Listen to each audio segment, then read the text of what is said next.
Yo'l sohasida ish faoliyatimni boshlaganimga 24 yil bo'ldi. Men 30 yoshga to'lgan bo'lsam, bu tashkilotdan boshqa tashkilotga kirib ishlamaganman. Onam ishlagan, onamdan oldin dadam ishlagan, shularga qiziqib bu sohani tanlaganman. Dadam 40 yildan oshiq ishlagan. Bitta joyda. Bahorda ham yog'ingarchilik bor, baribir ishlaymiz, farqi yo'q. Har kuni erta soat 8 dan 5 gacha yo'lda xizmat qilamiz. Shu sohadan mana 3 ta qizimni uzatdim, Allohga shukr. O'g'limni uylantirdim. Xudoga shukr, faqat yo'lda yuramiz, mehnat qilamiz. Keksa yo'lchi aka deb chaqirishadi. Mehnat qilgan odam hech qachon kam bo'lmaydi ham, qarimaydi ham.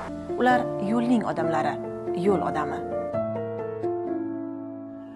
Yo'l sohasiga kirib kelishim sababini so'raydigan bo'lsangiz, men yoshligimdan beri shu sohaga qiziqqanman. Ya'ni chizmachilik sohasiga, ya'ni loyiha sohalariga juda ham qiziqqanman, muhandislik sohasiga juda ham qiziqqanman. Shu sohaga qobiliyatim bo'lganligi uchun, masalan, maktab davrlarida Chercheniya fanini juda ham yaxshi ko'rganman. Agar misol uchun Checheniya fanidan rasmlar, chizimlar chizardim, hamma o'qituvchilarga yoqardi, juda ham xursand bo'lganlardan har doim 5 baho qo'yishardi. Va shu maktabda o'quvchilar, yordamchi o'rtoqlarim ham shuni chizib bergin deb kelishadi, yordam berardim, chizib berardim. Otam elektrik sohasida ishlaganlar, ona fizika matematika o'qituvchisi bo'lganlar. Otam qaysidir ishga boradigan bo'lsalar, elektr montajlari ishlariga boradigan bo'lsalar, meni chaqirardilar-da, birga olib ketib, shu elektr montaj ishlarini qilishdan oldin menga aytardilar-ki, oldin texnik xavfsizlik bo'yicha ma'lumot olishing kerak deb, texnik xavfsizlik bo'yicha xavfsizlik ma'lumotini o'qitib o'rgatardilar. Va shu soha bo'yicha qiziqishim juda ham ortgan. Bundan tashqari men o'zim nima deydi, kitoblar o'qishni yaxshi ko'rardim. Psixologiya, o'z ustida ishlash to'g'risidagi kitoblar o'qishni yaxshi ko'rardim. Hozirgi davrgacha shu kitoblardan, ya'ni o'z ustida ishlash kitoblaridan 50 dan ortiq kitoblar o'qiganman. Lekin o'zim soham bo'yicha, mutaxassislik bo'yicha sohadagi kitoblardan tashqari Jon Keho degan yozuvchi bo'lgan, mana shuni kitobini o'qiganman. Ya'ni ichki ong hamma narsaga qodir degan kitobni o'qiganman va shu kitob menga yoqmadi. Va shu kitob juda ham menga motivatsiya bergan. Dastlab institutni bitirganimdan keyin shu institutda injener grafika degan fakulteti bor ekan. Shu fakultetga ishga kirishga va shu chizmachilik sohasi bo'yicha, injener grafika bo'yicha dars berishga harakat qilganman. Lekin shu shtat bo'lmagan, shu joy o'rin bo'lmagan.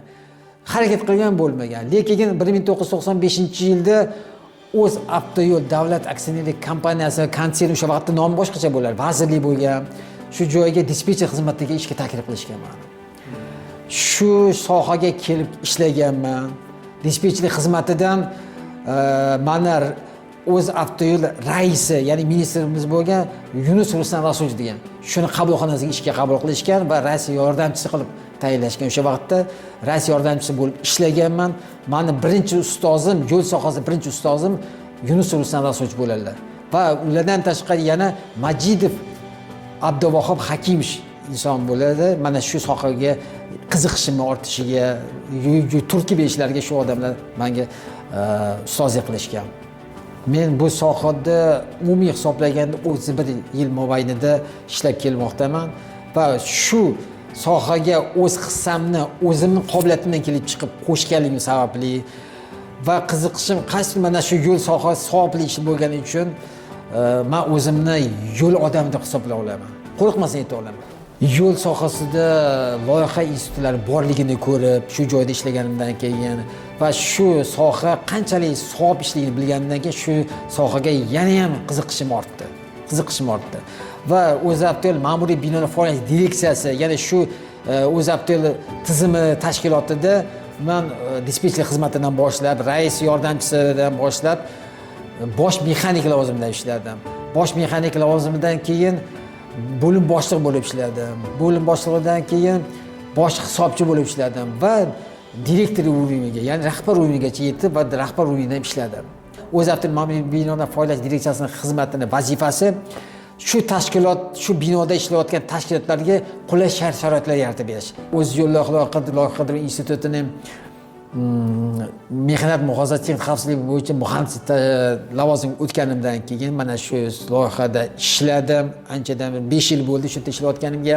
Korxonamizning direktori Mamad Alisher Doliyevichga juda ham katta rahmat, chunki bu inson juda yaxshi inson, o'z kasbining ustasi. Shu yerda ishlayotgan xodimlarga hamma shart-sharoitlar qilib berganlar. man o'zimdan kelib shu yerda bildimki, menga ham shunday sharoitlar qilib berdilarki, shu soha bo'yicha maza qilib ishlayman. Ya'ni bu sohani mehnat xizmat texnik xavfsizlik sohasi bo'yicha men butun umr bu olgan ma'lumotlarim hammasi mujassamlashgan shu soha bo'yicha.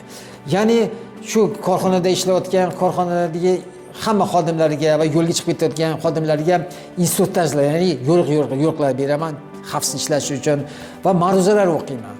Ertalab shunday ko'zim uyg'onib ochishimdan bilamanki, kasbim bor. Xursandman, shu kasbni yaxshi ko'raman.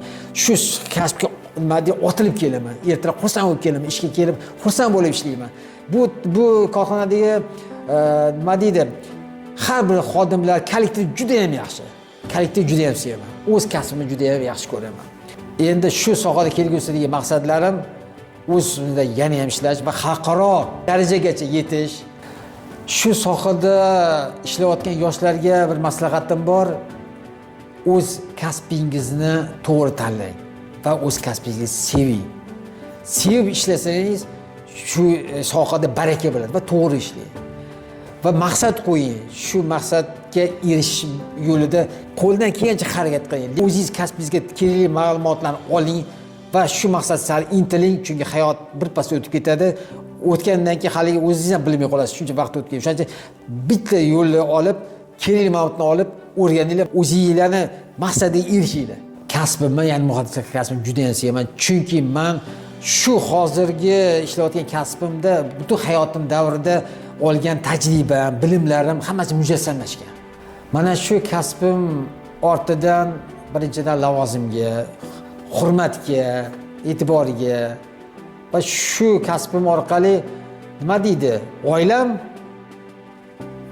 farzandlarim bor, farzandlarim erishganman, farzandlarim hammasi o'qimishli, shogirdlarim juda ham ko'p.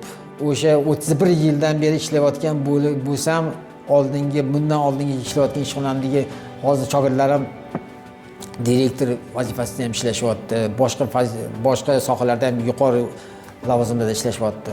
O'zyo'llik loyiha institutida ishlash davrimda shu narsani tushundimki, loyiha ishlari, shu yo'l sohasini o'zi savob ishligini. Nima uchun? Chunki mana shu yo'llar quriladi. Shu yo'ldan har bir butun Toshkentimizda O'zbekiston insonlari yo'llardan yurib o'z ishlariga borishadi, maqsadlar sari intilishadi, nimaiki bo'lsa yo'lda yurishadi. Har bir yo'lda yurilgan o'sha savobi bizga ham keladi deb o'ylayman. Chunki bu yerda topgan daromadingiz barakasi bor. Savob ish bo'lgani uchun baraka bo'ladi. Har bir o'tayotgan odamlar shu yo'llardan o'tganda rahmat deb ketadi, shu yo'l tekis ravon bo'lgani uchun, yo'l sohasi ko'prik qurilgani uchun. Shu sohaga kirganimda men juda ham xursandman. Haligacha xursandman. Hammaga rahmat deyman, ustozlarimga rahmat deyman, to'g'ri yo'l ko'rsatganingiz uchun.